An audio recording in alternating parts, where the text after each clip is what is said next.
to LOL. Listen out loud, that is.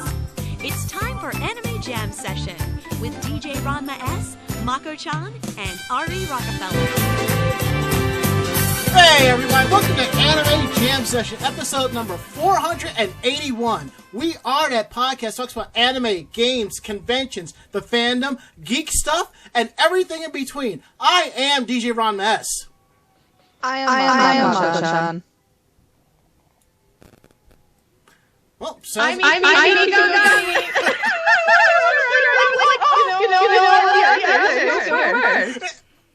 I don't even know the rotation anymore. It's like whoever jumps in next, just roll with it. Just like everybody. It was me, Ichigo. Yada daze. I guess I'll go. Hi. Hey, Koi. I'm here for shit. Yeah. Well,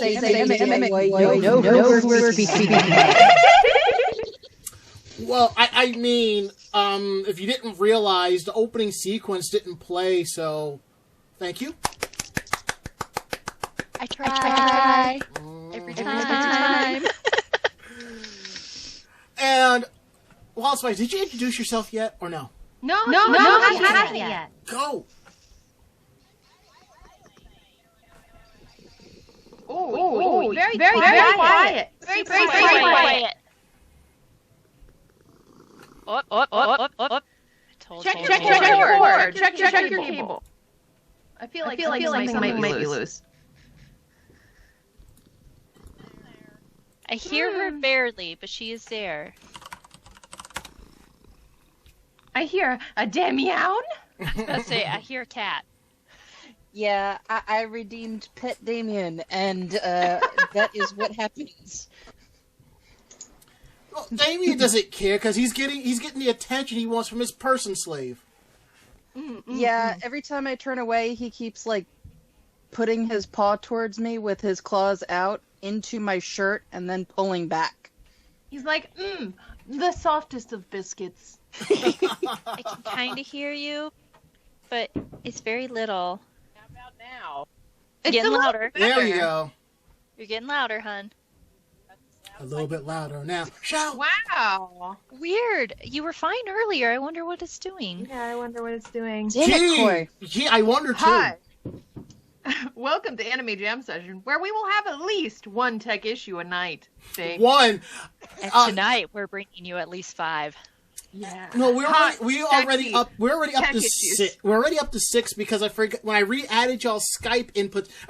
I forgot to mute y'all and there was echoing, so I had to run down the list. So. Oh my gosh. But it's fixed. We know what the problem is, so it's fixed.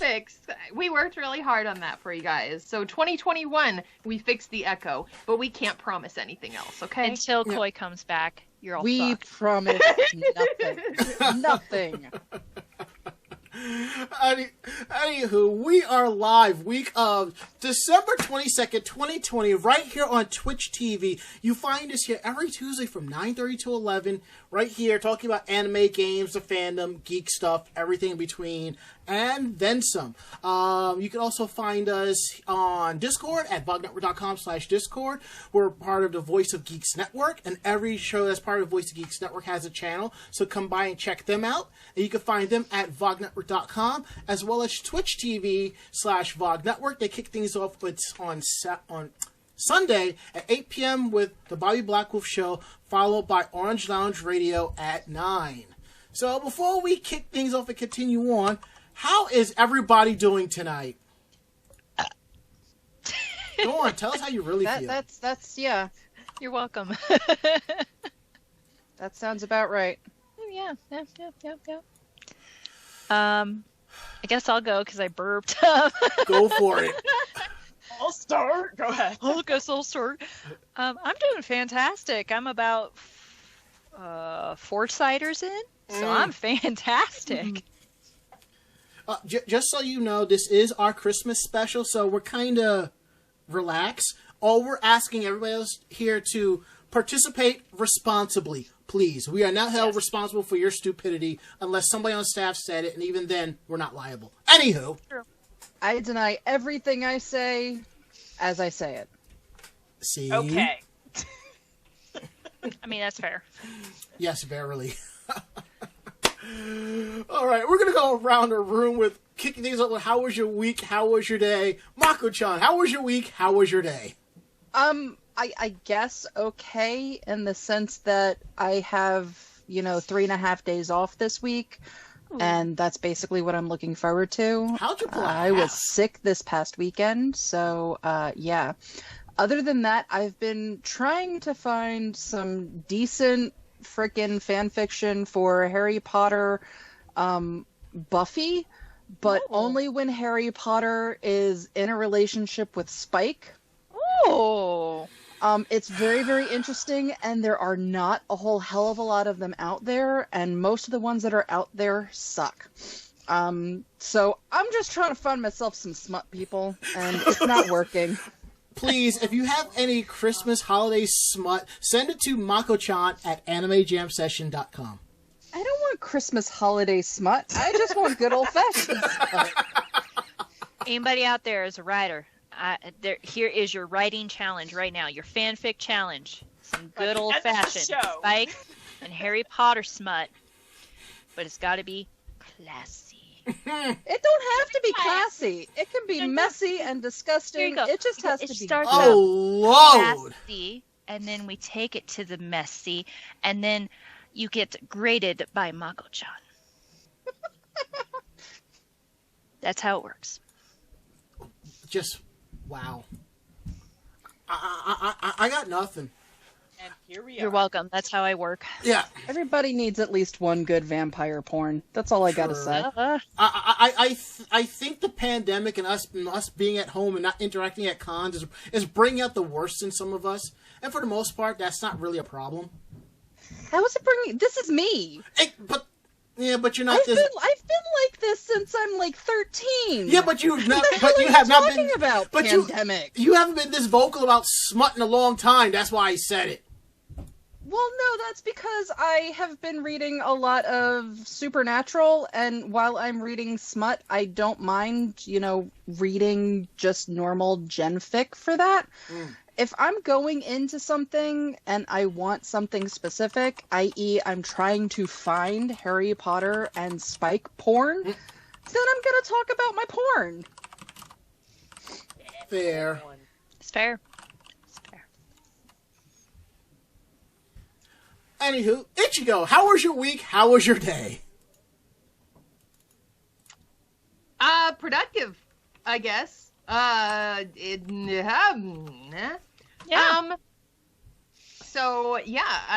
Obviously I've been focused a lot here on Twitch. Not particularly on Anime Jam Session, though I have been trying to be better about that, so hi, I made it.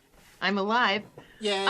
But basically just working on my channel and doing all the things, and we drew emotes a while back on stream, so I kind of finished those up. And inherently, we're trying to create the aesthetic of, the aesthetic is paper dolls, so, yay. Black and white is kind of a standard look for us. But yeah, so it's been cool and weird. And that's basically... Cool and weird. It's basically been super fun. The community's been really sweet. We're small but mighty. So that's kind of what I've been nerding out about, is just getting all that kind of done and getting emotes done and working on building that community. And then doing a lot of sewing. I didn't really sew anything for Christmas. I really focused on just doing work, because unfortunately, when you sew for work versus when you sew for fun, when you do it both, it hard. So I've gotten a bunch of commissions done. So I've cleared up and I finished basically items that I thought I wouldn't finish until January. But the problem is I can't send them out. Yeah. Yeah. Because the USPS is in turmoil. Uh-huh. So, Yeah. We're going to wait until the middle to late January to send stuff out. But other than that, goals are being accomplished. I'm feeling a lot better. And it's going to be a strong start into 2021. No, I totally get that. And in regards to the whole postal service thing, I've been tracking packages I've sent out, and they're hitting their destinations, and I'm just like, wow. I guess the people I'm sending to weren't in these big concentrated areas. Go me, I guess. Yeah, I have one gift now that I'm waiting for. It's actually part of Ranma's gift. I ordered it 2 weeks ago. Tracking says that it is still quote unquote pending. It's coming out of Jersey. It is literally, I could drive an hour, pick it up myself, and drive home. And there has been no update for 2 weeks. Oh, no. That's how a lot of people are dealing. They're like, I could have bought this gift. I could have driven the 2 hours to the place, bought the gift, driven the 5 hours to the person to deliver it, and driven home in less time than it's taking some people to get their packages. But at the same time, again, like Ranma was saying, is that like there are these hubs where they're depots, and they have to handle the packages before they even get on the trucks, which is why there's such a backup. And the fact that they are highly affected by COVID, and they're very highly affected by people either protesting, sick with the virus, or just not returning to work because of mental health. And that's completely acceptable. Like, that's completely understood. Yeah. We've dealt with that. We had packages go to Cincinnati. We mailed out on the 8th. They finally got there yesterday. I guess Cincinnati's hub got shut down because of a COVID outbreak. So, yeah, understood completely. Yeah, I heard about that. I'm actually tracking 4 packages. Originally, I was tracking 6 or 7, but I mailed out 5 packages, on the 17th. And out of those 5 packages, 2 have hit their destination. There's a third... one destination is out in Long Island. The other destination is Jersey. I have another package going to Jersey. It's late. I got 1 package to Maryland, 1 package to New Hampshire, and I have another package going to Jersey, and I'm just following along, It's like, well, I mean, if I wanted to show up around this time, I would have contacted Santa Express, but that's neither here nor there. Yeah, the other problem that a lot of people are having is that the post office isn't scanning everything that they're getting. So I have a couple of things coming to me from Colorado that have not been scanned by the post office at all. Same. Because, the post office in Fort Collins sucks. It does. I mean, look, not for nothing. When you have a cushy union job, you're not going to give a fuck, really. So and this is coming from somebody who's had a union job and who could tell you some stories of some outlandish things I have seen. Yeah, but I have had the worst luck with scanning from this particular post office. Like right now, I'm tracking Mako-chan's gift, and according to the website, I was supposed to have it by the 18th. I get an email on Sunday saying that they're shipping out, and as I'm following it, it left California and it should arrive by Monday. I'm just like, okay, but even though you said months ago it arrived on the 18th, but as long as it gets here. Anywho, let's see who else. WildSpice, how was your week? How was your day? Well, Ranma knows how my day was. We spent a fun 2 hours. Yes, child of mine. Yeah, so my computer, story of my life. Other than that, God, I don't remember the last time I was on here. I got married in October, yay. Congrats! Thank you. Other than that, just living the remote worker lifestyle and still getting used to that because I didn't work for a remote company originally. We went remote back in June, so I'm still getting used to that.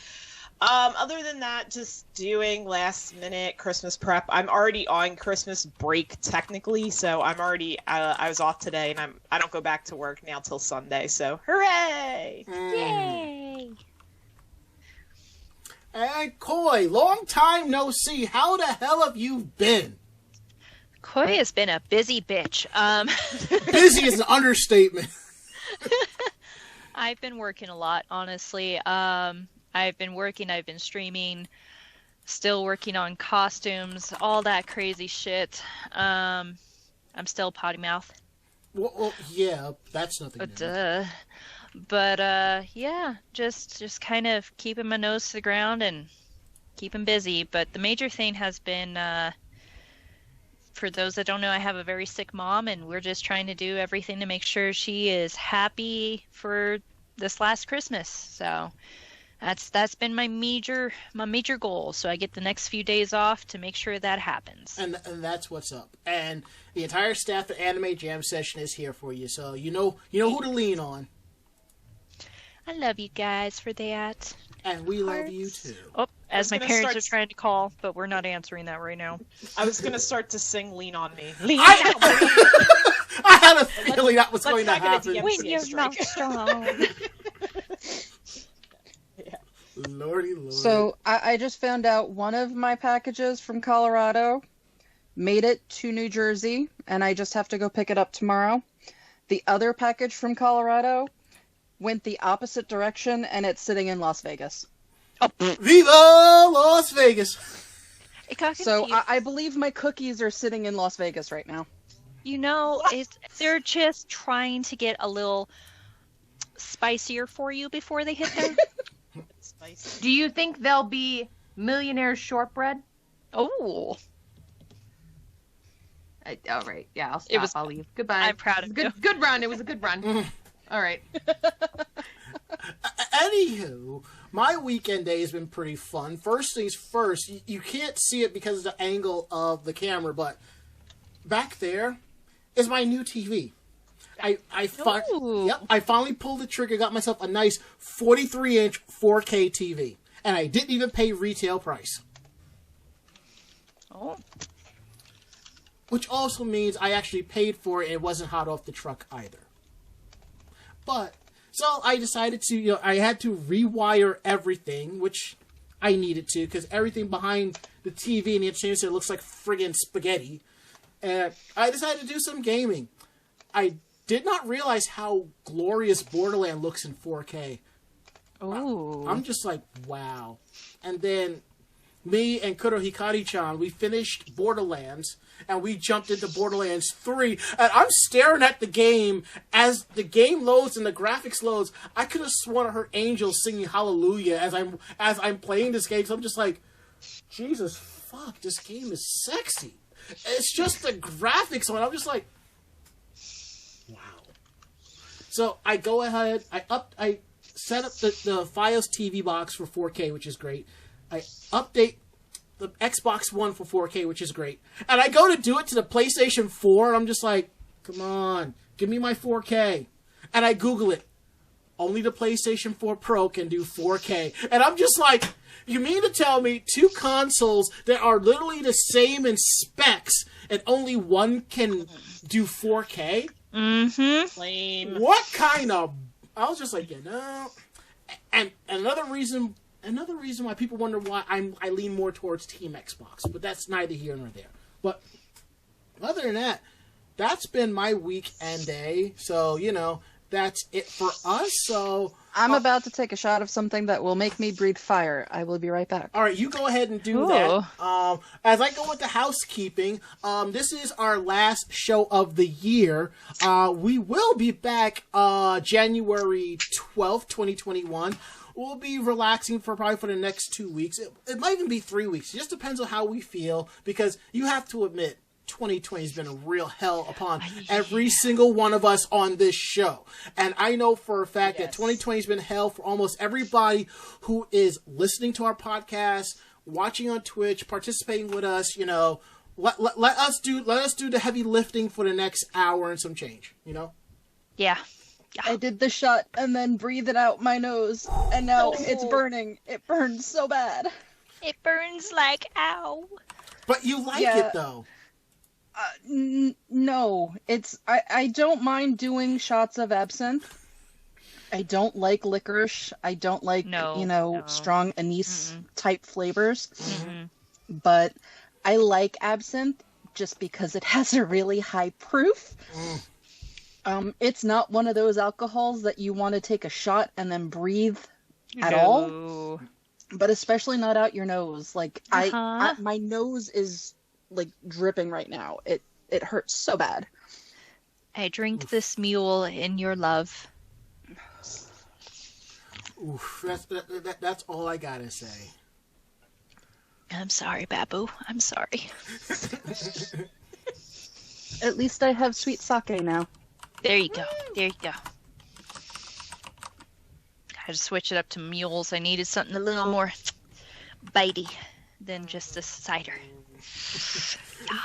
Just so you know, Koi, I'm making you a custom reward for that. Ooh. Oh. And it's going up right now. I don't have an icon for it, but it's there now. So we have a new reward: 250 con bucks, table service. Koi gets a drink. Oh, I mean, oh darn! Let me just redeem that. Oh hey.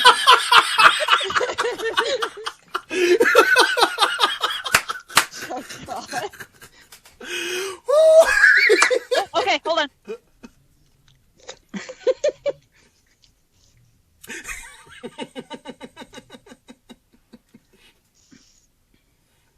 I'm totally drinking all day Christmas Eve, so it's not a thing at this point. I have a feeling we'll probably be doing another holiday staff meeting about this, but that's neither here nor there. And also, there will be no Grosser Brothers for the next 2 weeks because of Christmas and New Year's. We'll be back with a new episode in 2 weeks. And don't forget to check out GenXGeek.com, hosted by Doc Sakura. Geek from a Gen X point of view. Check it out. Cool stuff. Next part of the show is Geek Roundtable. And we'll probably mix in Christmas Roundtable with this as well. This is the part of the show we talk about some of the geekier stuff we've been up to and kind of share geek stuff. So let's see what you got there, Mako-chan. So today our bosses kind of gave us their little gifties. Mm-hmm. So this gift is from my boss, and it's Christmassy, and it's cool because it lights up and glows, and I like things that light up, and it's kind of glittery inside. I don't know if you can see that. But yeah, light up, glitter, and yeah, I love it. It's cute. Nice. I like it. Okay, what you got, Ichigo, for Geek Roundtable? I taught myself Yourself. how to Yeah, that's exactly what I was thinking. braid my hair with ribbon, Ooh. which is Ren Fair-esque stuff, but I've wanted to do it for a while, so I know, yeah, I'm a very special lady, biting my lip while trying to drink water. You're fine. I do that all the time. But yeah, I honestly, this week has just been really about sewing and stuff like that. I guess kind of a geeky sewing thing is that I inherited a lot of stuff from my grandmother's sewing stash, Mm-hmm. and I ended up with a really cool tool called a Simtex button measuring scale, which it's basically like a crisscrossed expanding and contracting measuring implement that gives you equal buttonholes or equal markings on whatever garment you're putting in. So it could be buttonholes, it could be grommets, it could be anything like that. Cool. So it's a really, really cool tool. I will share it in chat for anybody who's interested. Yes. Yeah, I'm gonna pull it up for you guys. And it's great not just for people who sew like me, but it's really good for people in cosplay if you don't want to have to do all the maths. I know Yeah. I don't. Yeah. What is this math? The maths. So you can definitely use it for more applications than just that.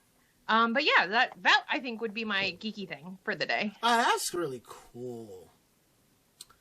All right, WildSpice, what you got for Geek Roundtable?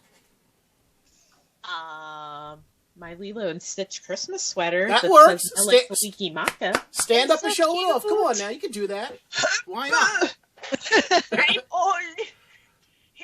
Not as old as me. There you go. Maybe. It's so cute. Yeah, sorry, the Skype blur is like, You're you're not looking at the sweater. I guess geeky otherwise, I put the solid state drive in my computer with instructions from Ranma, so yay! But I'm proud of myself because I actually installed a computer part, so woo! Yes. Yeah, we spent 2 hours undoing the damage her idiot ex did trying to build her computer. Which, to this day, I want to take her badly dying hard drive and smack the taste out of his mouth with it. Koi, what you got for Geek Roundtable? Oh shit. Isn't that Yennefer? Wait, Koi, isn't that Yennefer behind you? To a round table. So we'll show off what's behind us. Yeah. I've been working on Yennefer, her cage dress from The Witcher from the Netflix TV series for about the whole year. Right now we're working on the bottom part with all the ribbons that are all crazy down here. But yeah, she's literally got almost an entire year put into her. A lot of hand stitching, a lot of rhinestoning, and I never want to hand stitch after this year again, but I still will because I'm stupid. You're just a glutton for punishment like most of us. I really am. I really am. And let me just say this. If you are a cosplayer at home and you have all the materials to finish your cosplay, please do it. There's no excuse. If you have all of the materials to finish the cosplay, just sit down and knock it out. In other words, don't let your con crunch cereal get stale. Exactly. Now is the time to do it. We don't really have any cons to go to anytime soon, folks. I know. So get your costumes done. You can do photo shoots. Just be smart about it. Remember, social distancing. Photo shoot. Yep. I've done that. Or I've done social distance photo works. shoots. We did too. It does. And that's the thing is, like, you can still go out and do photo shoots. We did that at, like, the very beginning of the announcement of COVID. It's safe. Just be smart. Exactly. And in our chat room at Twitch TV/Anime Jam Session, Chaos Yume says that she loves your Yennefer. Thank you. Now, as for my Geek Round Table, I keep this up all year round because it's that awesome. I believe this is something that should never go away. Now, I've already showed y'all the Venus ornament that I got. Ooh. But I want to show y'all the beginnings of it. My Venus Christmas stocking I got from the amazing ladies at Starlit Creations. I like that one. Yep. It is so awesome that it stays up on my wall all year round. So, plus it breaks up. I like mine better. Stocking it's green and has a better Sailor Senshi on it. You mean a second-rate Senshi?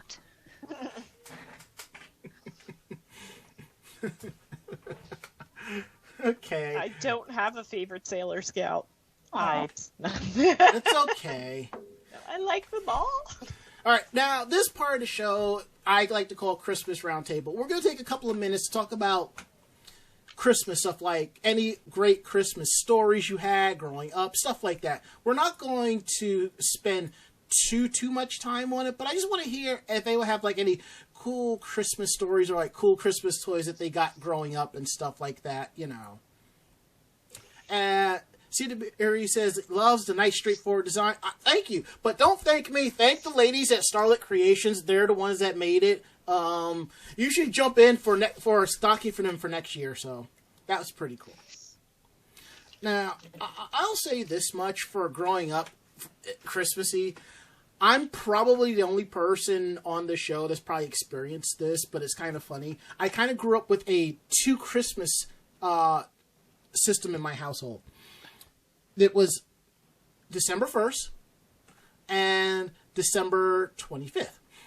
Now, what that meant was on the 1st, I would get the Christmas gifts I wanted, like video games or this or that, and I would go hook it up, play it, whatever.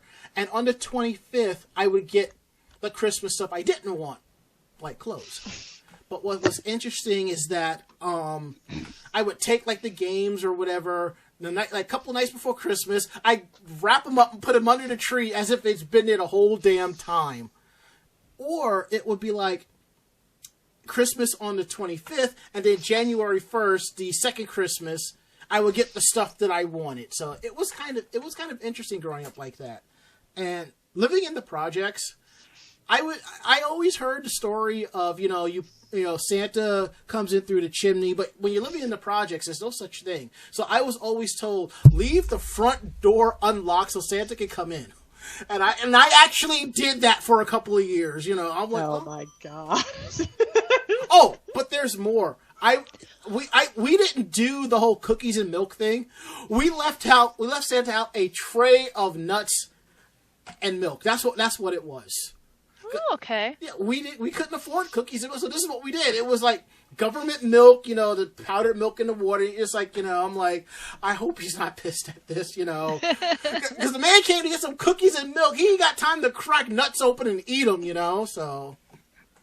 Work with what you got. That is he'll so respect true. it. That is so true. But I will say, I've gotten a lot of cool gifts as a kid, but a couple of them that kind of stick out is I remember getting an Alf doll for Christmas, and I got a talking Alvin doll from Alvin and the Chipmunks. Ooh.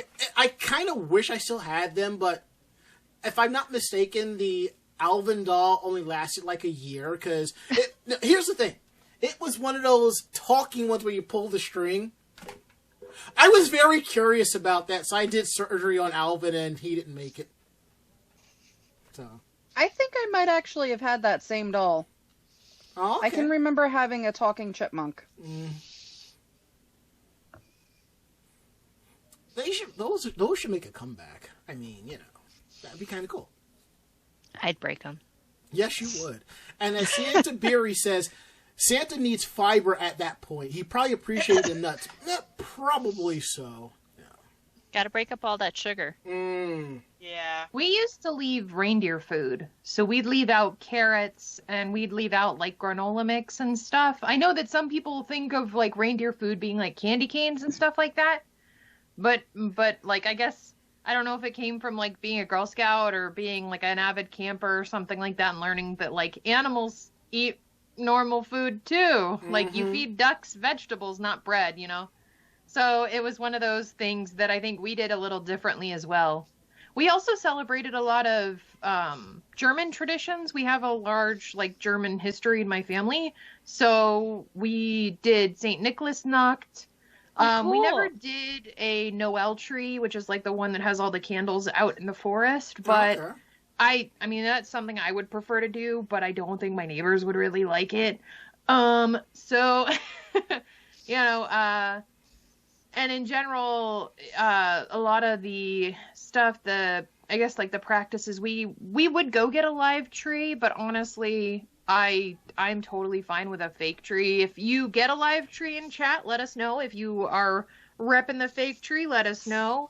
But yeah, and I have a bunch of already like sentimental ornaments that I can't hang up because in our house we don't have a tree because we don't have the space for it. Makes sense. We have a tiny tree, but it's fake, but it's like a tabletop size tree. Yeah, like one of the 13-inch ones. I had that back in college, but I don't know where it went, and I think it's probably at my parents' house somewhere. Well, like with us, we used to do the reindeer food, and I did carrots. We used to leave out cookies for Santa. And my parents were always really good about covering that shit up. And then one day I was smarter than them, and I slept under that fucking tree. And I caught my dad putting presents, and I was like, "You ain't no Santa." And he's like, "Yeah, well." But no, my favorite gift I ever got, like that I very clearly remember, was the N64. Nice. So were you like the N64 girl? Like, I got an N64. I really was, honestly. Like, I was cool. super hyped about it because I skipped out on the Super Nintendo, got the N64, got into doing all the gaming on the N64, and I got my dad into Mario Kart through that when he retired. And that was how he actually combated his depression with retirement, was I got him to play Mario Kart, which we were so competitive. And then I got him into Doom 64. Nice. And now my dad is an avid gamer, funny enough, on the PlayStation, doing Destiny. That is awesome. Nice. But that's my definite, like, super awesome Christmas memory. That's really cool. And let's see what's going on in our chat room here at Twitch TV/Anime Jam Session. People are asking about the pickle in the tree.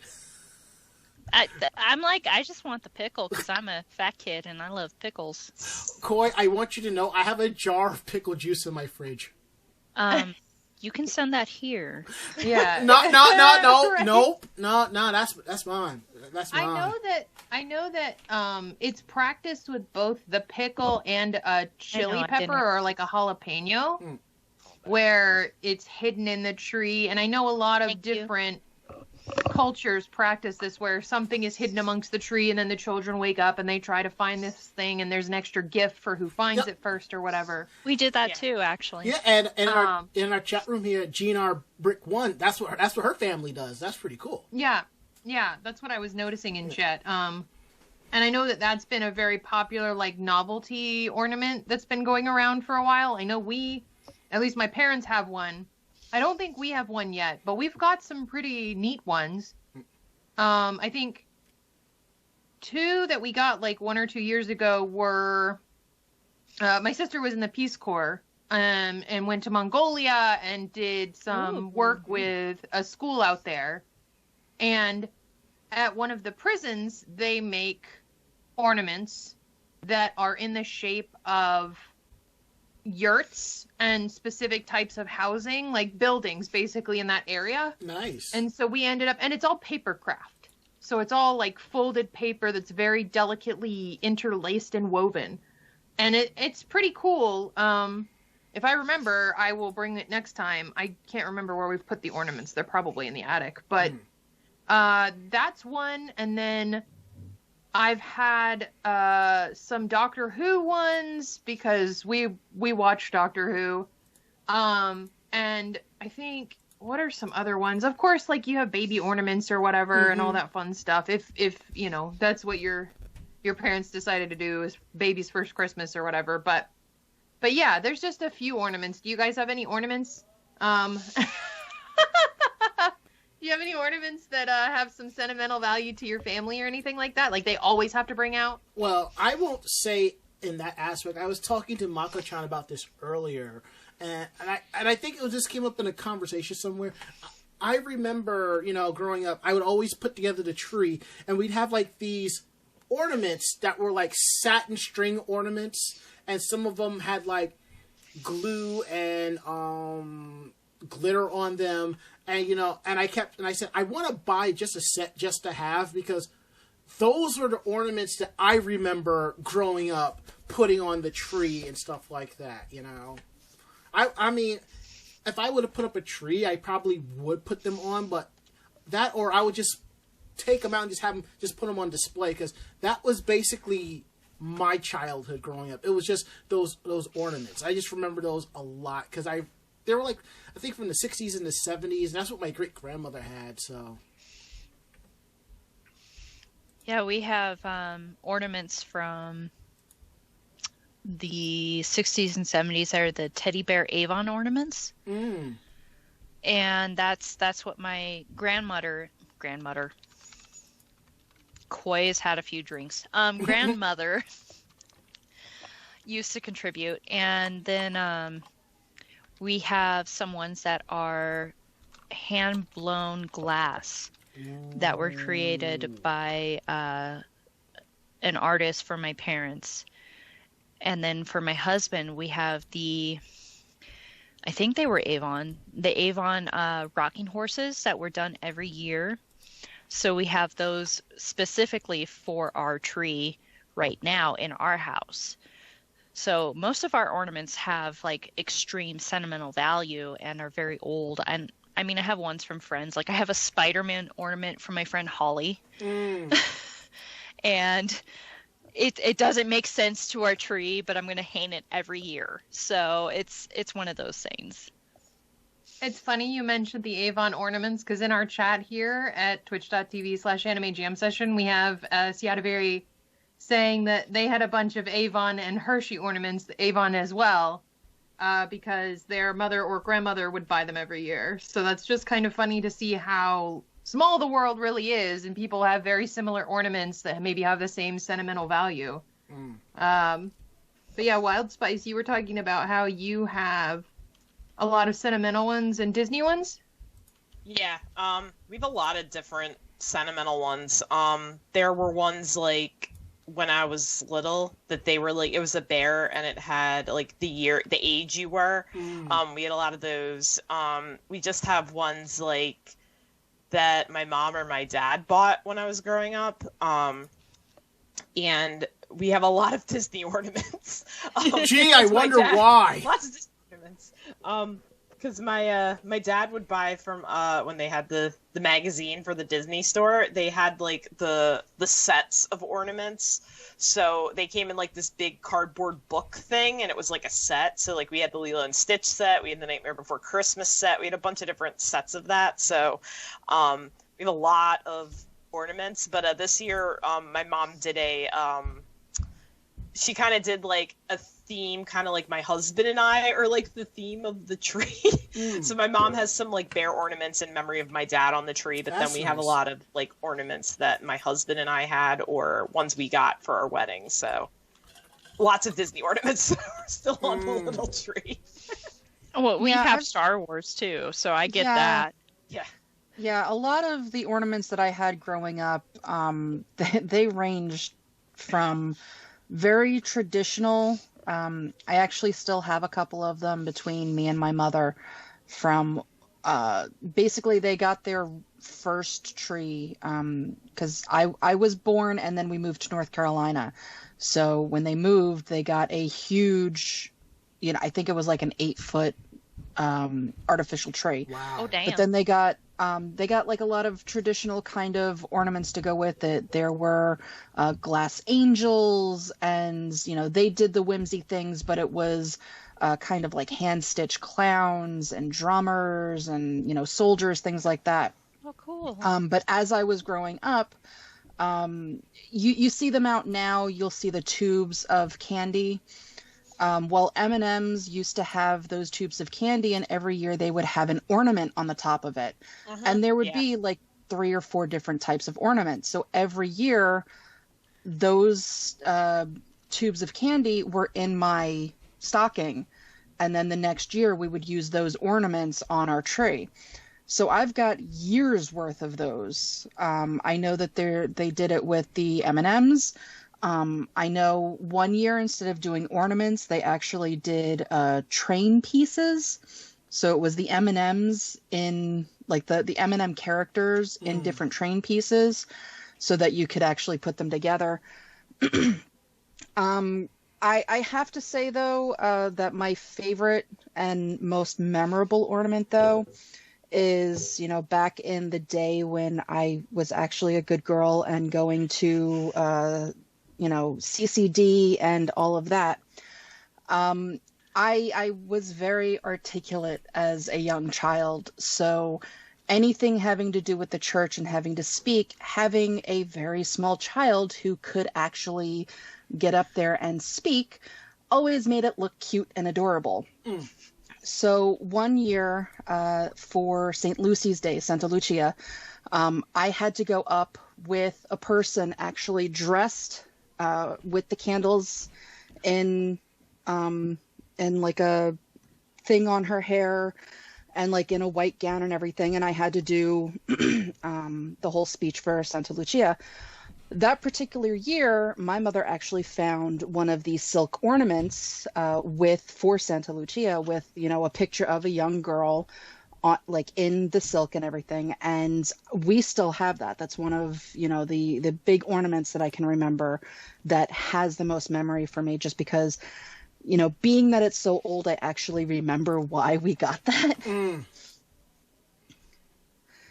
But yeah, other than that, I like very whimsy. So this year's tree,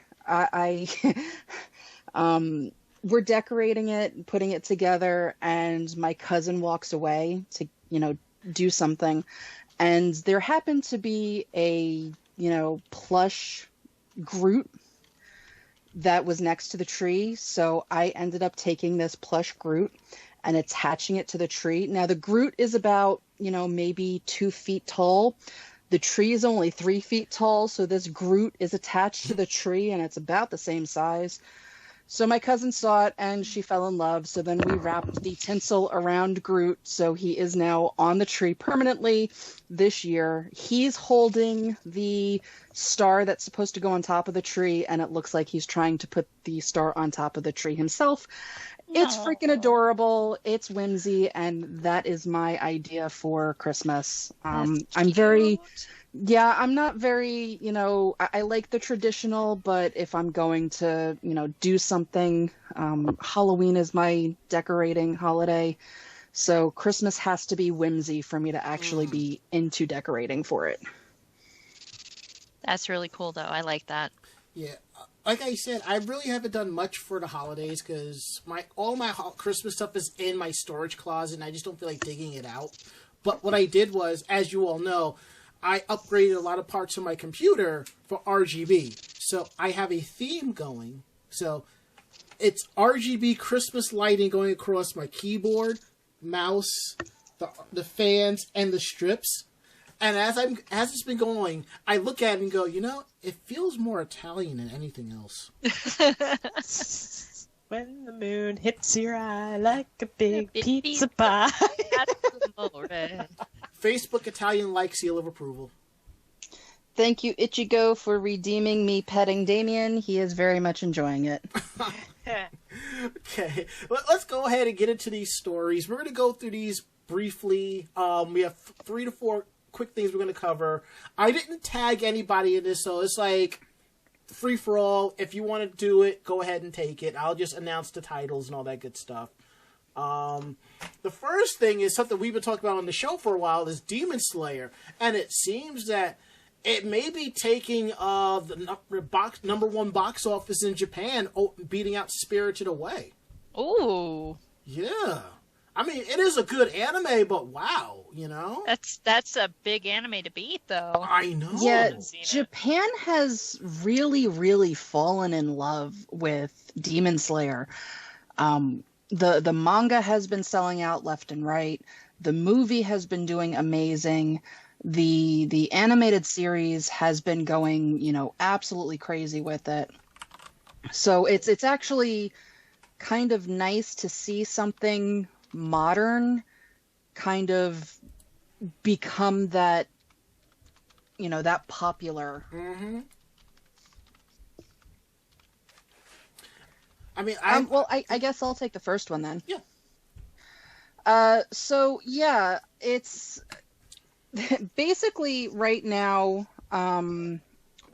Demon Slayer has hit 30.3 billion yen. So that's about $288 million. Spirited Away is 30.8 billion yen. So you're only talking about 50.5 billion yen. So 500 million. However, they're actually kind of tweaking the numbers for Spirited Away. What's going on is Spirited Away's distributor, which is Toho, they re-released Spirited Away into theaters just this past year. So they're the ones that are saying that Spirited Away is technically now at 31.68 billion yen. Wow. Still not a number that, you know, isn't easy to beat kind of thing. So there are a couple of people going, well, they're just putting the number out there to try and make sure that Demon Slayer doesn't beat them.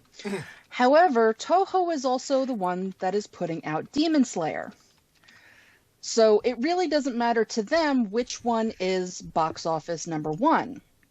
However, they wanted to do it before Demon Slayer beat Spirited Away, so that it wasn't coming out as, we're trying to retroactively move goalposts. They're basically saying we're keeping everything up to date, but we're pretty sure that it's going to get beaten anyway by the end of the month. Wow. And I mean, that's an amazing thing, because this has been number one since 2001. Well, yeah, that's insane to get those numbers. It's sort of like how here in the U.S., Titanic and Avatar were like the number one films in the U.S. box office, and then here comes Avengers Endgame, It's like, fuck your numbers. I'm going to come in and just sweep them away. Mm-hmm. Yeah, so I mean, obviously the person, the company that's putting the movies out, they don't care, because either way they would have a number one movie. I mean, it's kind of cool that they have number one and number two at this point, but really, they don't care which one is number one and number two. They just want the numbers to be out there correctly. So this is why they actually, did this right now. Basically, Spirited Away ended up attracting enough for 880 million yen just in this year.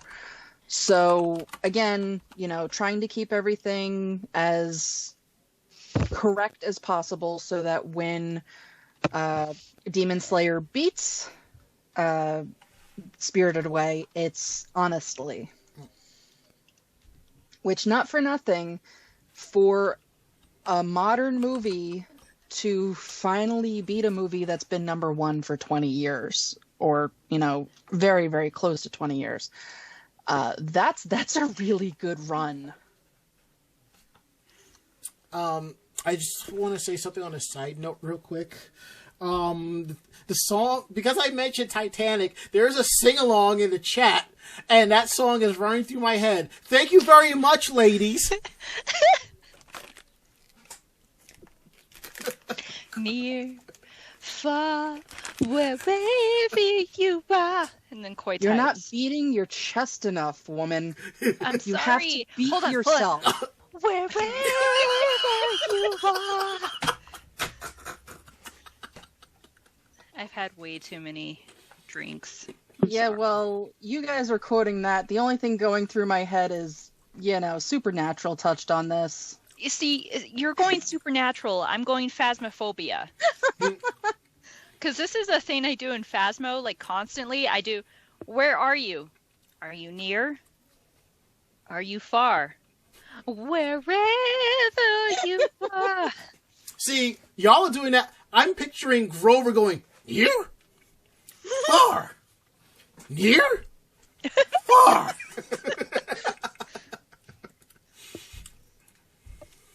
Phasmo. Not for nothing. I actually remember that. I hear that clip. I hear that exact clip in my head. Thank you, Ranma. You're welcome. Thank you so much. You're welcome.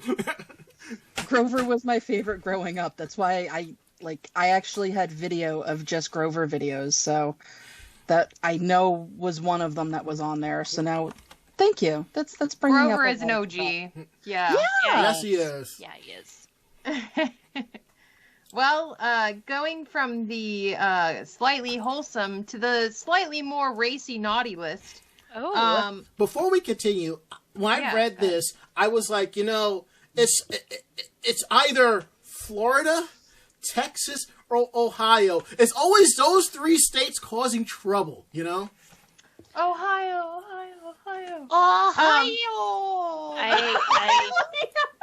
I've been trying to get forced to move to Ohio for many years, and I won't do it. No, trust me, you don't. I've driven through Ohio several times. Now, So my husband's family is all from Ohio, and they're like, move here. You can own like a fucking mansion. I'm like, But you guys outlaw abortion, so... But you guys are in Ohio. It's a cornfield. No, that's Kansas, honey. Look, I want to tell you a quick story, then we'll get into Ichigo talking about this. Okay. I almost grew up in Ohio. When I was 5 years old, my mother went out to Ohio for 6 months. And I had asked her about that when I was older. And she's like, the reason why we didn't move out there is because I saw a Christmas tree farm burn to the ground while the people in the town were handing buckets of water to each other to put out the fire. Yeah. Yeah, that's... Yeah, Ohio. I mean, that's Ohio. rural America. If you don't have a fire truck, you have the next best thing. I mean, honestly, though, to me, that would signal a good community. But I guess apples and oranges, It is a good community, but as you're handing each person a bucket of water, there is a bunch of Christmas trees burning. Yeah, just carnage. Just Christmas tree carnage. Yes. Well, there's not going to just be carnage on Christmas trees this year, but apparently also carnage on anime education in the collegiate How dare. area. But so 2 Ohio lawmakers are putting Dr. Susan Napier's anime From Akira to Howl's Moving Castle on the naughty list. How Susan dare. Napier, Those if you bastards. guys don't know, is a well-published author who studies everything from Ghibli history and Miyazaki to just anime culture and Japanese culture in general. Lawmakers are up in arms about allegedly pornographic book after Kent State assigns it to a teen undergrad. How dare. Bastards. Salaciousness. Not like they fuck all day or anything, but... No. Ohio State Representative Reggie Stolfutz. Stolfutz? I don't know how to pronounce that, I'm sorry. And This guy Representative here. That's a Don name. Jones. This guy here. Professor S. Kent State University did not assign adult-oriented materials to minors. A parent of a high school student who attends the college was furious to discover racy material between the covers of... Girl, you're gonna find a lot more racy material, let me just tell you. I was saying we're going to find more between covers. I know, right? Of Dr. Susan Napier's anime From Akira to Howl's Moving Castle, experiencing contemporary Japanese animation. The college stated that the parents consented to the reading material. Representative Stolfutz and Representative Jones referred to the book as pornographic. Oh. And sent a letter to Kent State urging the administration to not assign adult materials to undergraduate students and review its policies. Most of Kent State's student body is adults, but the college does allow students from 7th to 12th grade to take its courses at the campus. Representative Stolfutz told Fox 19 News that the administration disagrees with the representatives about the book's contents, and the congressman said he intends to purchase copies of the books for his friends in the General Assembly to review, and the results may affect the school's funding. A.K.A. he gonna fap. We're gonna look through his quote. We're gonna look through this book, and we're gonna decide if this university is worthy of giving $150 million of taxpayers' dollars to it Over every a book. year. What? Apparently, if it's not his fetish, he's gonna be upset. He's Upsetty like, spaghetti. there's no fucking fate, bitches. No, I know, right? Okay. So, Now, as Bond 006 says, you can go to war at 18, but can't learn anatomy at 18? Right? Oh my God. exactly. Well, no, I think the issue is that the kid was 17. But the parents signed a waiver. It consented. Yep. The parents consented to this reading material. And I don't know about you guys, but I got sex education in elementary school. Like, they were like, female parts, male parts. It wasn't correct, but that's they do. I went to And I Catholic was school, like so 10. there you go. I didn't get sex ed. I got it from my mother, and no. Just no. See, we got the hardcore education when one of our 6th graders got pregnant. So, Ooh. just saying.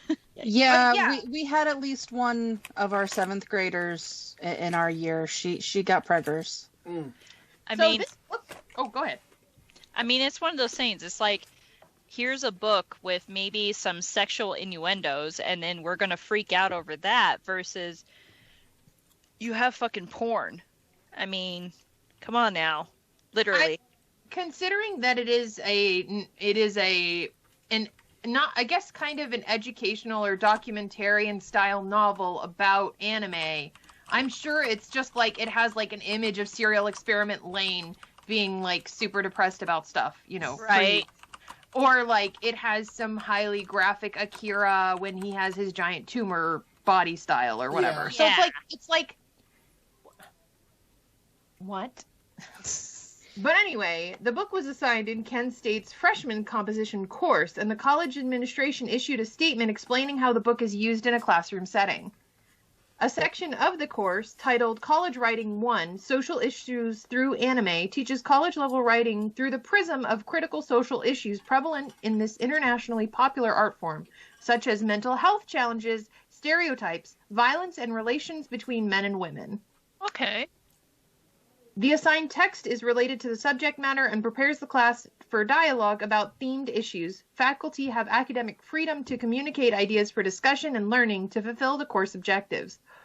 All the students get college credit, as well as their legal guardian must sign an acknowledgement that the materials in the course may incur mature adult themes before they even enroll. Huh. Now, what's Things that make you go, Right. Now, what's interesting is that, you know, I saw a follow-up link off of another site where they actually interviewed the author, and come to find out, they're flipping out over one little chapter in the book.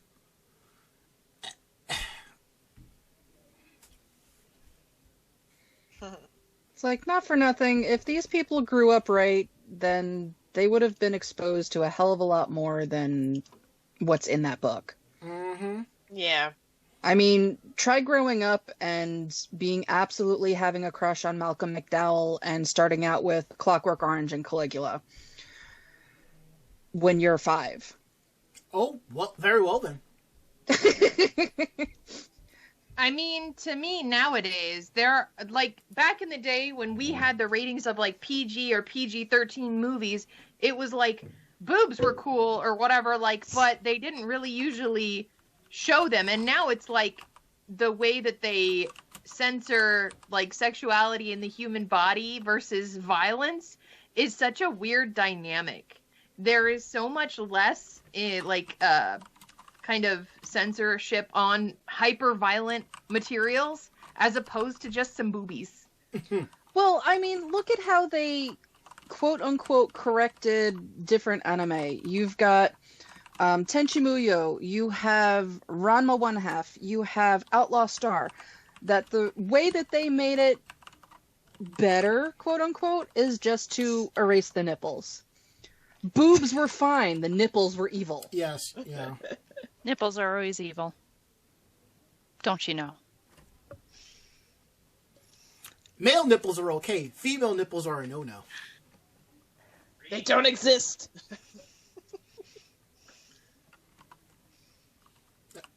But, like I said, you know, on this other site, they actually interviewed the author Susan Napier. She had no clue, like, this was going on, and she's written books before, and it's just... Evidently, it's like these lawmakers did not read the entire syllabus explaining everything. They just got triggered by one little thing. Sounds like half the people I talk to on social media. You can sit there and explain everything, but they get triggered over one sentence in the entire diatribe. Everything makes sense, but that one sentence gets triggered and it backs their opinion. And it even with the idea that the separation of media versus context. Mm-hmm. There's a context. There's a definitive context that has been given to this media, especially even if you're just like, let me just read what this class is about. Let me just see if my student is going to learn. But they've basically been like, we are looking at this information through the lens of someone learning about a culture and accessing these materials to look at these different problems. But apparently these parents are less educated than their children. So, let's move on to something a little more enjoyable, shall we? Yes, we shall. Siadabiri comments, Aeon Flux and the Max. Aeon Flux, holy crap, that series is twisted. Yeah. But yeah, boobs everywhere. And he also follows up with a comment about nipples from Meet the Fockers. I have nipples, Greg. Can you milk me? Oh my goodness. Oh, spiked eggnog is on my way. Uh-oh. Well, that means Koi gets table service. All the table service. All the table service. I'm almost out of alcohol. Shot. Oh, God. Yeah, he added a lot of pumpkin. A lot of pumpkin. Okay, now we're going to talk a bit about Detective Conan, which is one of Mako-chan's fandoms. So who would like to take that one? That's me. Go for it. Okay. So, Detective Conan anime, they're to remake a legendary episode to mark their 25th anniversary. That's insane. It's been around for 25 years. The Still a better series than One Piece. Detective Conan teased on Wednesday the anime will remake a legendary god tier episode as the first part of its celebration of the anime's 1000th episode. The anime will celebrate its 25th anniversary in January and will air its 1000th episode on March 6th. That's also crazy to have that many episodes. The site unveiled 3 collage collage visuals with tiny stills from various episodes, forming the characters Shinichi Kudo, Kaito Kid, and Heiji Hattori. A still from the legendary episode is hidden within the 3 visuals. Ooh. The website... I want these. I want all 3 of them. Are you? Well, that doesn't surprise me in the least. Somebody needs to find me all 3 of these. The website said the remake will feature the latest staff and production techniques. The staff are running a campaign that'll offer a prize to the person who can correctly guess the episode that will receive a remake. Detective Conan celebrated its 20th anniversary with a remake of the first 2 episodes of the anime in the 2016 special Detective Conan Episode 1, The Great Detective Turned Small, which Discotech Media licensed and released on July 28th earlier this year. So, woohoo, Detective Conan and 1,000 episodes, that's insane. That is insane. That's a lot. Mm-hmm. There are, from what I can think of, there are quite a few episodes that could be considered god tier legendary in this series. Yeah. The first obviously being the first episode. The next being when he's able to return, at least briefly, to his teenaged self. The first time that Kaito Kid ends up in the series. Kaito Kid playing Shinichi. There are a couple of different ones that I can see them doing, but for them to say that they're going to remake it with the newer style and the newer animation, I have a feeling it's, one of the really old episodes, one of the first kind of, 5-year type of episodes. That would make sense. And can I just say, I really, really hope it has Kaito Kid in it. Down, girl. Hush. Okay,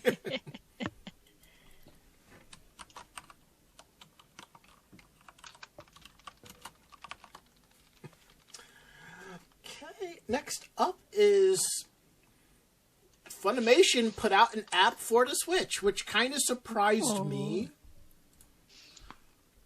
And I know there's some people that are kind of annoyed by it because the revamped app looks leaps and bounds better than the actual than the current apps that are out now. But they're talking of rolling it out in the coming months, which I'm looking forward to. And now that they own Crunchyroll, I hope that they redo the app there as well. But I'm kind of hoping that because it's on the Switch, and it's basically the Switch is a hybrid console, play at home or take it with you. I hope it has like a download option, like how Netflix has, where you can just download episodes and just watch them on the go. That'd be nice. Yeah, it would. Again, I really can't see the Switch as something that should have the Funimation app or a YouTube app, but it's there. Because, I just see it more of like a straightforward gaming console, travel console, but, then again, I did download the YouTube app for 3DS, and that was kind of trippy. Watching Sailor Moon Crystal on that thing was really trippy. It's fuck, so... I'm seeing it more and more become developed as like not a substitute for like a mobile phone, but a substitute for like a mobile device where it has internet access and it can play games well. So like its primary function is as a great machine, and its secondary function are, I wouldn't be surprised if we see in the near future a Switch designed with like an internal camera for socializing or something like that, where they upgrade it in the quality. Because they did that with Among Us recently. They just released a version of it for the Switch, which is an online heavily social game. Similar to Animal Crossing, except in Animal Crossing, I don't usually recommend that you murder your friends. So, go ahead and I just see it as a substitute for a cell phone. It has a much more handheld-friendly, gaming-wise appeal. Yeah. Yeah, but there is talk of a Switch Pro coming out next year or year after next, so that could be plausible, Like I said, I always thought the Switch was some joke console until they announced Link's Awakening, and I'm just like, God damn it, Nintendo, here's my money. Yeah. Well, that's like me. I kind of didn't give a shit about Switch until I started seeing some of the newest Zelda game coming out. Looks really cool. I can't remember. It's the fighting one. Yes. Words are hard. Koi's had a lot to drink. It's okay. As soon as they announced that Pokemon was going to be going onto the Switch, I was screwed at that point. Well, and then the Ring Fit game looks really cool too. I've seen a lot of people play it. Yeah, Hyrule Warriors. Yes. Sia. Yes. You're right. Yeah. That one. I'm still playing through that. Fucking amazing. And now that Among Us is coming out for Xbox Live, so it's gonna be kind of sus on Xbox now. So everybody's sus. And I had to explain to a lot of people that the PC, Android, and Switch versions all play together. All you need is the code, and you can play. That's it. I love that about it, though. Unless you go to skeld.net and you play the reindeer games or the zombies or the other mods. Still fun though. Now you got me thinking of the night Santa went crazy. But anywho, one more fun story that we're getting into. Meanwhile in Japan, 5 anime episodes for Christmas. Okay, all right. There are episodes. I know I tend to pull out like a bunch of movies and TV shows that I watch during the holidays. And the thing I watch every year that kicks it off is the Ranma 1/2 holiday special, Tendo Family Christmas Scramble. I watch that every year. Now, according to the people over at Anime News Network, they have 5 anime episodes to get you into the holiday spirit. First one is the Love Hina Christmas special, Silent Eve, which I actually have, and I have not watched that in a long time. I really need to do that. And the description is that it aired on Christmas Day in 2000. The Christmas special is one that have you laughing, crying, and maybe face-palming during its runtime. There's an urban legend that if you confess your love on Christmas Eve, your wish will come true. Deciding it's as good as time as any, Keitaro decides to confess to Naru and hope for the Christmas miracle to really occur. Okay. The Love Hina series will always have a soft spot in their hearts, but this Christmas special is their favorite of the series overall. The character slapstick humor is dialed down, the drama is ramped up, and there's real emotional moments for the audience to enjoy. All right. The next one up is episodes 35 and 61 of Cardcaptor Sakura. I just have to interrupt. Yep. Damien is snoring behind me right now. I just needed you all to know that.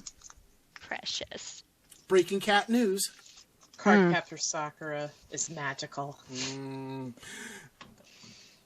It was some other misfit undertones. And magical. I mean, if there's one character that has multiple Christmas outfits, it's Cardcaptor Sakura. Yeah. Thanks, Mario. Oh, speaking of cat news. Hello. Come here. Is that opalescence? Come here. I said come here. I has a kitty now. Yay! She's not happy about it, but I has a kitty. Okay, I've been redeemed to pet Damien. I will pet Damien. There you go. Oh no, he's on the corner of the bed and I can't reach. Oh, he's coming to me. Because he knows it's time to get petted, that's why. He's like, someone redeemed the points, I can feel it. There's a disturbance in the cat force. I don't know what mine's doing yet. Near does she. No, she's just tolerating you right now. We all know that, Cat Koi. True. Right now she's like, oh, Mom has eggnog. Fantastic. Okay, so in episode 35 of Cardcaptor Sakura, she works to stop her special Christmas date with Yukito from going down in flames. And while episode 61 isn't as festive, it's still worth a mention. In that episode, Sakura begins planning her Christmas presents while also taking the opportunity to thank her cloud cards for their support. Both episodes capture the joy of spending the holidays with your loved ones with a few gags and a magical showdown thrown in the mist. Guaranteed to make you smile and a sprinkle of nostalgia, these episodes should be on everyone's Christmas watch list. And this one, we probably know Mako-chan's probably watched multiple times. I have. Yep. Oh, I have a cat behind me, sorry. Agretzko, we wish you a metal Christmas. Alright, so basically, in this episode, in the days leading up to Christmas festivities, Retsuko becomes increasingly addicted to Instagram and the old sweet rush of likes. With the fear of missing out increasing and Christmas Eve around the corner, she rushes to make plans so she has something to showcase on Instagram. While she doesn't quite get that hashtag blessed event she's hoping for, Retsuko's Christmas Eve is when you'll certainly enjoy being a part of. And this is I never finished this series, but I'm going to. Yuru Camp, a laid back camp. It's a really cute, if you like Lucky Star, Azumanga Daioh, laid back camp is right up your alley. It's a really great slice of life. Because now, the way this episode goes, the girls are arriving at a campsite near Mount Fuji, and they're getting ready to spend Christmas Eve together, and they start setting things up. Despite the temperature dropping down as the day turns into night, it's just getting a little bit warmer and so forth. The beautiful scenery, the friendly campers, and the mouth-watering food, it's hard to think of a more perfect way to spend the holidays. Getting really into the spirit, the girls even dress up in special Santa outfits. It's no surprise a series as wholesome as Laid Back Camp gave them such a wonderful Christmas episode. And this one, I may have to rewatch because I really wasn't a fan of this series, but I'm willing to give it another try. Wotakoi, Love is Hard for Otaku. It's basically, imagine, we probably are living Wotakoi now. It's like, working in an office, you have to hide the fact that you're an otaku or something like that. And you find out, oh, you have other otaku friends at work. You know, it's an interesting series. Now, while episode 6 of this series proves that Christmas can be a lot easier to manage, how it goes is in the second half, the two couples begin gearing up for their most romantic event of the year, which is Christmas. Momose and the Fuji walk down the lit-up streets and share memories of their childhood, while Kamakura works to make up for last year's Christmas disaster with Koyanagi. While short, the time spent with each couple was sugary sweet, and they certainly didn't skip the geeky references and make Wotakoi such a fun watch. They only hope that they get to see Koyanagi's legendary cosplay outfit there. And last year, Anime News Network they was talking about something different. So, anywho. As for me, like I said, I've watched the Ranma S Christmas special. I actually break out A Christmas Story because I have that on DVD, now Blu-ray. And I just go through Netflix and just start watching a couple of Christmas titles here and there to kind of get things going. Is there like a Christmas special, any show that any of y'all watch around this time of the year? Nightmare Before Christmas. Of course. Maybe Prancer. My husband Been makes watching. Go ahead. I've been watching a K-pop drama that does a lot of Christmassy stuff, and that's called Korean Odyssey. It's on Netflix. It's awesome. Check it out. Cool. Yeah, my husband's been rotating Muppets Christmas Carol and The Christmas Story. Yes. I personally don't really watch anything Christmassy specifically to get me in the spirit, except my mom keeps putting on the Hallmark movies. Yeah, that's what I'm going to have to deal with when I go over to my mother's on Thursday. She just... And it's all been seen. She's been watching them since the beginning. So it'll be Hallmark movies, Hallmark movies, Hallmark movies, and then at some point it'll switch over to the Christmas Story and then be Hallmark that repeated. Movies. Are you watching the KFC special one? Oh my god. I don't watch them, so if it happens to be on when I'm over at my mother's, I will probably sit down to watch it. I expect a review. Okay. If it's on, I will totally sit down and I will watch it to review it. I also expect drunk review.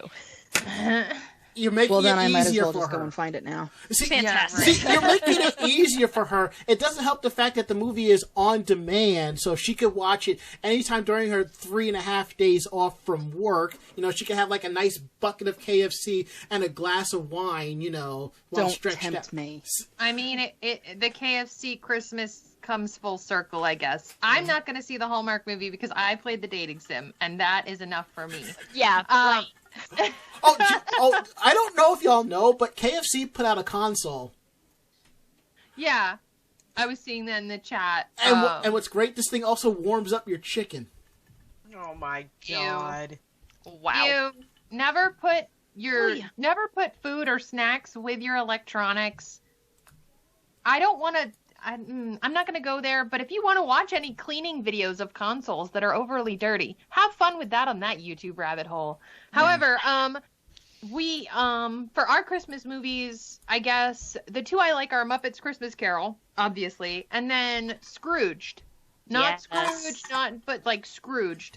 I like it. It's got that same feel of like Groundhog Day, where it's just kind of like, you know, it's tongue-in-cheek, very dry humor, but it still has the Scrooge message, obviously. So, those are really the only two. Obviously, I've said before, I'm not a Grinch, but it's another holiday. Yeah.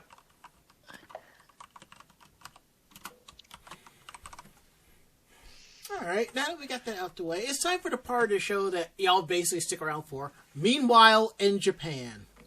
And I think, and I'm looking at them, I think Mako-chan left us three as a reminder of who 100% that bitch is.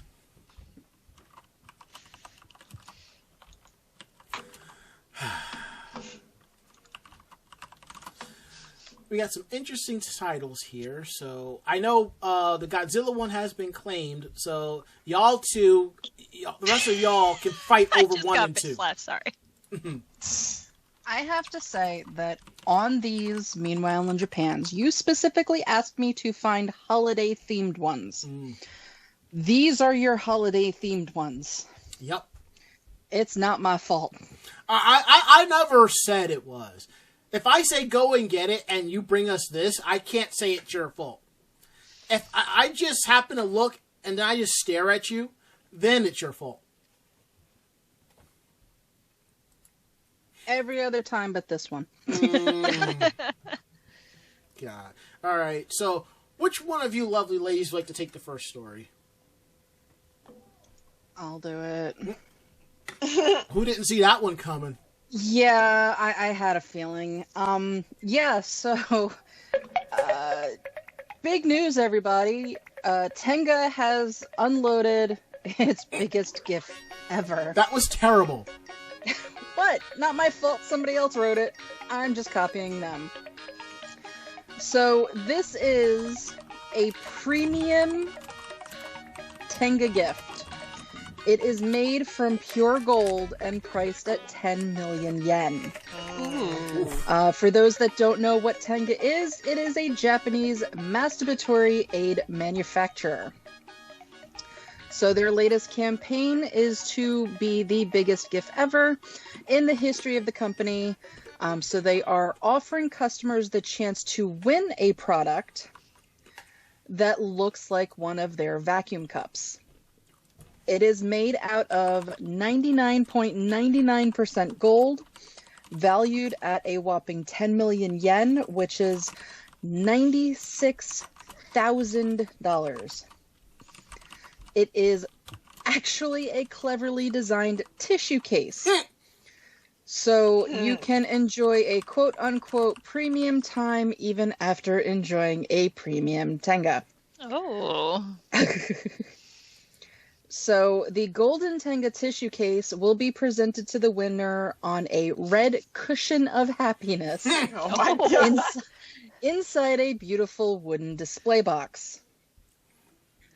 It is not the only gold prize that is going to be offered. One of the other winners will be able to receive a gold necklace with the 18 and over mark that they use, that is valued at 180,000 yen, which is about $1,700. Wow. The prizes are being offered to mark the renewal of the premium Tenga, which is now joined by 4 new premium items that went on sale on December 17th. The competition is only open to people over the age of 18, mainly because those are the people that are only supposed to be buying this crap. So if that applies to you and you'd like to be in the running to win the gold necklace, or, other things, you can head over to Tenga's official site and register as a member and sign up for their email updates. The applications will close on March 31st. The winners will be contacted in April. Tenga also notes that winners are expected to use their prizes as they are and not sell them or melt them down for cash. Oh, okay. So if you win this golden masturbatory aid that holds tissues for those times, they don't want you selling it. They don't want you, melting it down. They want you to keep this big chunk of gold that will sit there and do absolutely nothing except hand you tissues. I feel like they had a designer malfunction or something, because that necklace, it's one of those cases where, I don't think you think it means what it think it means. Because it looks like it says not 18 plus, I don't know. Y'all check out the article for us and let me know what you guys think of the design. I kind of see your point. It looks sus. Yeah, it's not. A lot of it's supposed to basically represent for viewers to not watch it or not use it or not buy it if they're not at least 18. I prefer the one where it looks like a person where his hands are out, that kind of stop. It's 18, stop if you're not 18 kind of thing. Yeah. With the slash behind it, it does make it look like it's more, not 18.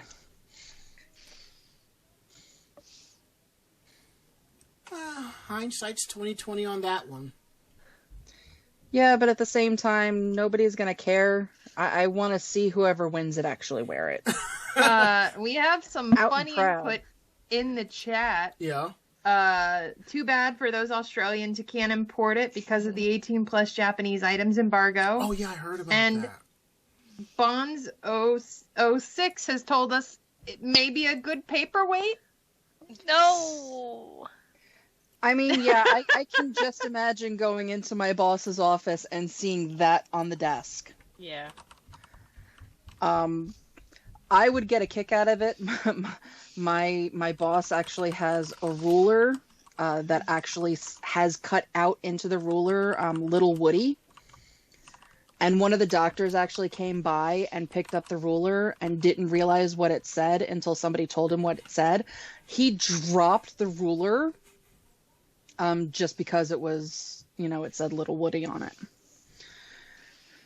So I can imagine her having that on her desk. I can't imagine the doctor having it on his desk, though.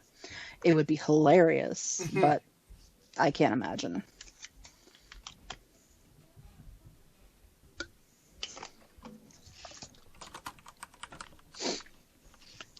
But next time, come April, that's going to be what my video is. I'm going to win that sucker, and it's going to go right on top of my computer so all of you can see the gloriousness of this solid gold paperweight. My dad just knocked all the cans off of the desk. Oh, Koi, what are we going to do with you? More like Okoi's cat and her fat ass. Womp womp. Womp womp.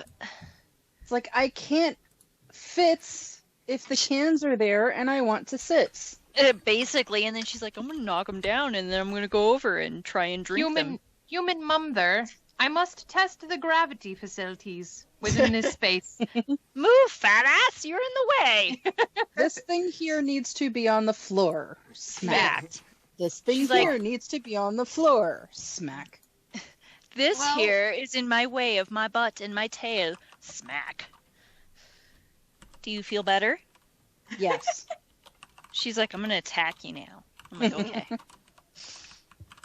Cat. Okay, who's got the last one? Or the next one? I can do it. Go for it. All right. So, you can ring in the new year with Baskin-Robbins Pokemon ice cream dishes. Ooh, Nice. So 2020's been a turbulent year for many of us, and so as the end of December edges closer, and 2021 comes into view on horizon, some of us are already concocting ways to ensure we start the year off right. In Japan, many are preparing to forego some of the most traditional New Year's customs to maintain social distancing. Gathering together to ring a bell or catch the year's first sunrise is a bit too risky considering the whole global pandemic. Luckily, there's a Japanese tradition that's perfectly suited to these social distance times. Food! Ice cream vendor Baskin-Robbins is contributing to the family's New Year's feast as they've yet again teamed up with Pokemon to bring us a tasty treat with a tantalizing free gift. So they have the Happy New Year Pokemon Variety Pack. It has a Galar Sprinkle package to usher in 2021. They can be bought in 6-piece or 12-piece variations with the choice of small or regular scoops. And depending on the size of the box you buy, or if you buy one of their decadent Pokemon Winter Towers, which come with 8 regular size scoops of ice cream, you can net anywhere from 1 free ice cream bowl to 4. Ooh. A small size pack of 6 ice cream servings will reward you with 1 bowl, and a regular size pack will get you 2. A small size pack of 12 will get you 3, as will ordering the Pokemon Winter Tower. Finally, a regular size pack of 12 will allow you to receive 4 free Pokemon ice cream dishes. And the ice cream dishes have Pikachu, along with the Galar starters and an Eevee. So they're very cute. The promotional bowls will only be offered while supplies last, so make sure to grab a variety pack or tower once the promotional period starts on January 1st. And they'll do it until stock runs out, and Baskin-Robbins lets you pick your flavors for the variety packs. So, pretty sweet. And Chocolate peanut butter. Yum. Get some Pokemon dishes. The ice creams look so cleanly made. They look like little Pokeball scoops of ice cream is what they look like. So it looks really tasty. And the bowls are really, really cute. The ice cream's not accurate. No. I know, right? The ice cream is probably mashed potatoes. Yes. Yeah, mashed potatoes or wax or something. I'd still eat it. Yeah. I'm such a fat kid at heart. I think we're all fat kids at heart. I mean, I have 3 tubs of ice cream in my freezer. I wish I had ice cream. I'll eat some on your behalf. I have tonight. ice cream. We have gelato. Oh, We have a lot of somebody's frozen fancy. food. And then Holiday there's- chocolate. There's pickled olives with garlic in them in the fridge. Does that count? I think I can eat those. That's not ice cream. But that still It can sounds be made tasty. into ice cream. Could I don't, be. yeah, it can be made into ice cream. I don't know if anybody would like it, but it can be made into ice cream. I mean, if you get me drunk enough and pay me enough money. Well, there is this thing called vodka, so... It's true. Yeah, and now I think they have like 2 other blends as well.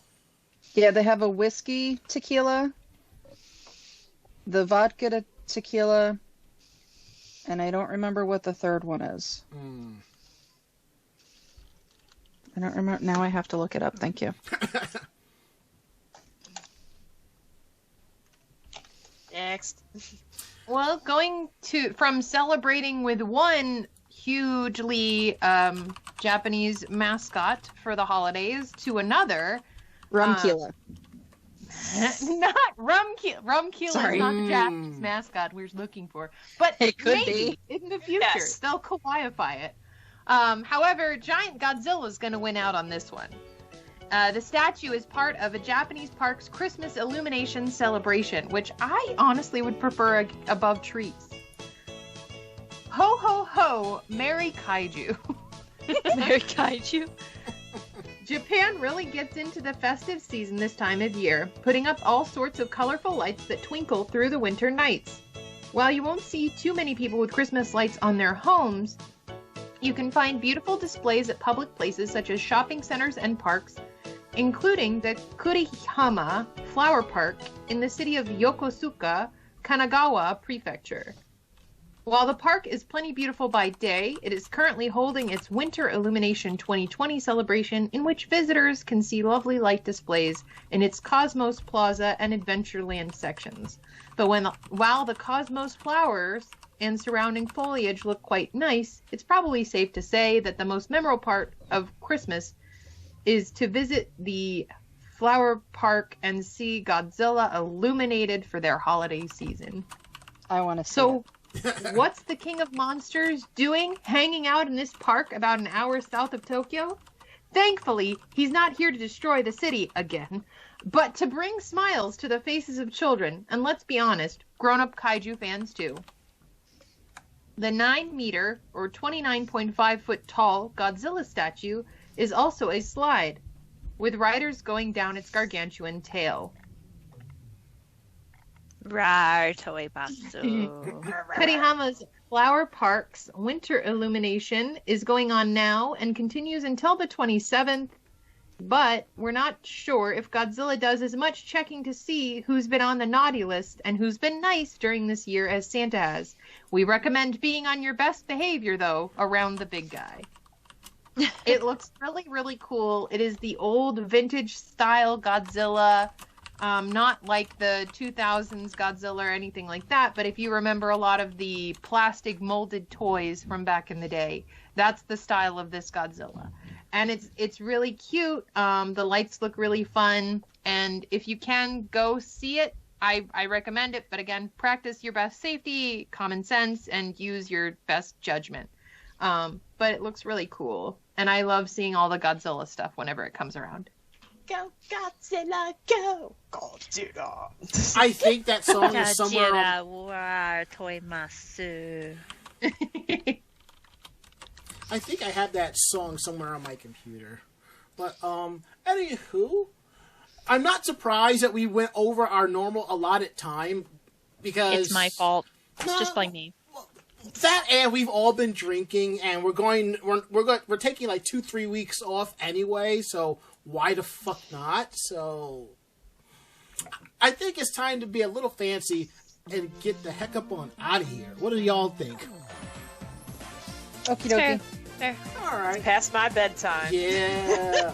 So I want to say first to Koi, WildSpice, Ichigo, Mako, thank you for making 2020 awesome, not just for me, but for the rest of the staff, everybody. I appreciate us getting together and doing this every week, so thank you so much. I also wanted to say thank you to those who participate with us every week here on the channel, those who follow us on Facebook, Twitter, those who follow our website, everything. I really appreciate all of this, because this is all a group effort. There would be no Anime Jam Session without all of y'all, so thank you. And don't forget, you can always reach out to us at podcast@animejamsession.com. Again, that is podcast@animejamsession.com. We want to know what's up. We want to hear from you. And don't forget, when you visit our website at animejamsession.com, oh, I see someone likes the music. It's from Digimon. Don't forget, you can check out our weekly podcast, anime reviews, cosplay tips and tricks, and cosplay reviews brought to us by the amazing Koi, and we love her for that. You can also check out our anime reviews, editorials, and so much more at animejamsession.com. Don't forget, you can also follow us on various podcasting sites. There's over 480 episodes for you to check out. You can find us on Google Podcasts, Spotify, iHeartRadio, Stitcher, Apple Podcasts, Anchor, anything that you use for grabbing podcasts. Just do a search for Anime Jam Session, and you'll definitely see them there. Again, our social media, youtube.com/Anime Jam Session. Our convention coverage is there. Twitter.com/Anime Jam Session for when we're going live, when we have updates on our website, and then some. Facebook.com/Anime Jam Session. If you want to see our convention photos, when we're going live, articles, all that cool stuff. Thank you so much. And everything that you give us goes right back into the channel, right back into the website. It keeps the show going. So we appreciate our tips. Streamlabs.com/Anime Jam Session. Ko-fi.com/Anime Jam Session. Bits, subscriptions, all of that. We truly appreciate that. And thank you. I'm just appreciative and quite humble. So we're going to go around the room. Last words. Mako-chan. I'm going to have to switch back to Supernatural because there is just not enough smut in the crossovers. Last words. Ichigo. Well, I'm actually starting my workday, so I'm going to go right back to sewing. See you later. Last words. WildSpice. I'm going to bed. It's way past my bedtime. Last words. Koi. I farted and be glad you can't smell it. Oh, God! I've roomed with y'all once. I understand. I think I'm the only one who gets that. You know. Oh, I can, though. My last words. I have 3 wings here I'm going to finish up, and I'm probably going to pop in Borderlands pre-sequel or Borderlands 2 and do some of the side quests. But other than that, that is it. End of list. We're done. We're out of here. We will be back January 19th, 2021 for episode 482. We'll catch y'all up on stories that you may have missed. We may talk about what we've been up to during our breaks and then some. So that basically is it. So I'm Ranma. I'm Mako-chan. I'm IchigoGami. WildSpice. God damn it, Koi. Great fight, great night. See you next year, y'all. Night. Bye. Yamate ne.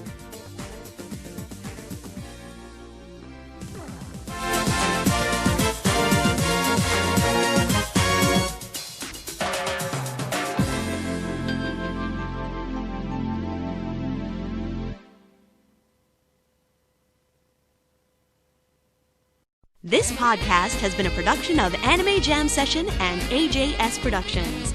No fanboys and fangirls were hurt, maimed, shot, electrocuted, or pistol whipped in this episode. For now. The views, opinions, and thoughts expressed on the show do not reflect the staff or the network as a whole. But we're still right, damn it! For transcripts of this episode, start typing. Check us out at animejamsession.com and vognetwork.com for more information about us and other programming. Jamatane!